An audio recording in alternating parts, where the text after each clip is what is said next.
له یو مالداره سړي سره غټه کښتۍ وه چې په هغه کې به دی په سمندر کې ګرځېدو او چکر واهه. یوه ورځ چې کله هغه د سمندر څنډې ته ورسېدو نو هغه یو کبډیونکی ولیدو چې هغه ډېر په ارامه په خپله وړه کښتۍ کې پروت او غځېدلی و. نو هغه سړي وپوښتل چې ته کبان ولې نه نیسې؟ کبډیونکي ځواب ورکړ ځکه چې ما د نن ورځې کبان نیولي دي. سړي وویل لا تر اوسه خو نیمه ورځ نوره پاتې، نو ته ولې یو څه نور کبان نه نیسې؟ نو وای په هغه به زه څه وکړم؟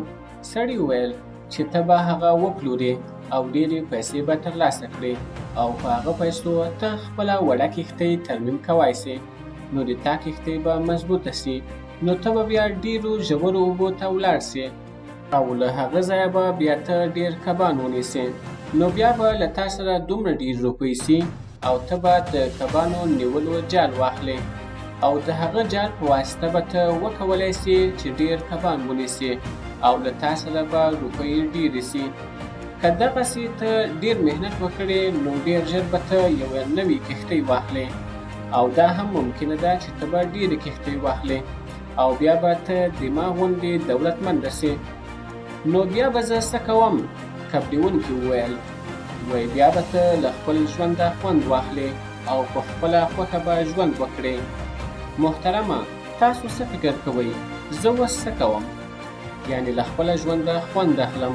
ماهیرونکي داسې ځواب ورکړ ملګرو موږ ټول غواړو چې ډېرې پیسې ترلاسه کړو تر څو ښه او بهترینه ژوند وکړو او موږ پر دې فکر کې یو که یو دفعه زه ښې ډېرې پیسې وګټم نو په ارامه او په خپله خوښه به ژوند وکړم او د همدې سوچ او فکر په پوره کولو پسې په ځغلېدو او منډو ترړو موږ د خپل ژوند ښې ورځې ضایع کوو او موږ د سبا په فکر له خپل اوسني حالته خوند نه اخلو.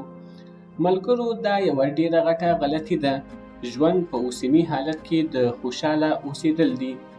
خلک د خپل ژوند مهمه حصه د کارو په کولو تېروي او هغوی پر دې نه پوهیږي چې هغوی دا هر څه د څه لپاره کوي. په دې خبره کې هیڅ شک نشته چې د پیسو په ژوند کې ډېر اهمیت ده. پیسې د ژوند له ضرورتونو یو ضرورت ده. په پیسو ډېر څه اخیستل کېږي، لیکن دا خبره هم پر خپل ځای صحیح ده چې په پیسو تاسو هر څه شی اخیستلی خو تېر شوی وخت هیڅکله نشئ اخیستلی.